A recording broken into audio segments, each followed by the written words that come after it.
E, gente, o preço do barril do petróleo já subiu mais de 4% só hoje. Isso depois de cair mais de 10% nos últimos dias. Por outro lado, o dólar, que estava subindo bastante, abriu hoje em queda. Priscila Yazbek, explica pra gente esse vucu-vucu e se realmente tem alguma relação entre os dois, um sobe, outro desce, e é por isso que o impacto está demorando a chegar aqui? Daniel, boa tarde para você agora já, né? Boa tarde para a Roberta, todos que nos acompanham.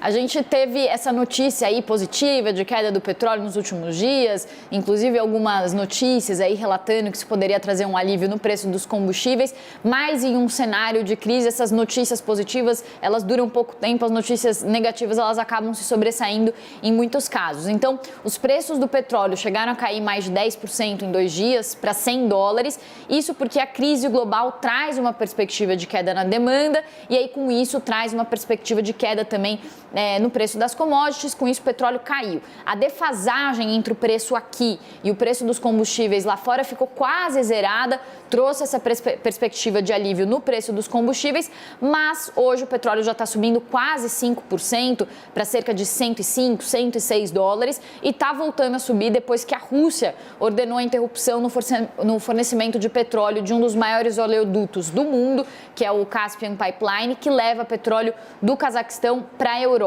Por outro lado, o dólar está caindo, está em cerca de R$ 5,35, uma queda de quase 1,5%, depois de bater quase R$ 5,00, bater 5,46 ontem. Então, se por um lado o dólar estava pressionando ali o preço dos combustíveis, mas tinha um alívio por causa do petróleo, agora essa relação ela se inverteu. Inclusive, no mercado, os investidores dizem que existe uma correlação inversa entre o dólar e o petróleo. Quando um sobe, outro cai e vice-versa, porque quando o petróleo sobe, a commodity fica mais cara, então a perspectiva de uma queda na demanda, então isso vai trazendo uma correlação negativa, ou seja, inversa entre petróleo e dólar. Tirando essa tecnicidade aí do mercado, o que está acontecendo também é que a China vai fazer um pacote de incentivo à economia de cerca de 200 bilhões de dólares. Isso está ajudando a trazer um alívio no mercado, reduzir a aversão ao risco. Com isso, o dólar, que é aquele porto seguro em momento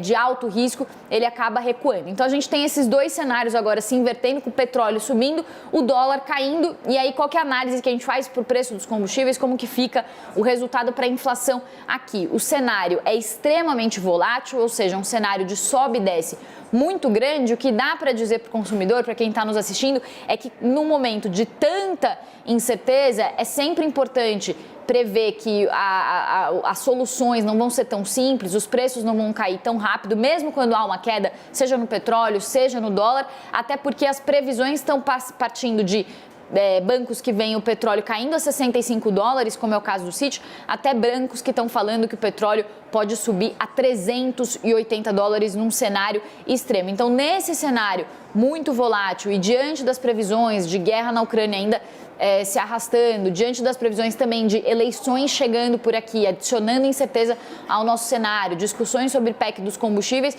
o que os especialistas dizem de forma geral é que o consumidor pode esperar que os preços continuem ainda elevados. Essa é a principal perspectiva. Os pacotes, eles podem trazer algum alívio momentâneo para os preços dos combustíveis, mas essas questões estruturais são questões que não se resolvem de forma tão simples ou tão rápida, então os preços ainda devem continuar elevados. Volto com vocês. Valeu, Pri. Obrigada.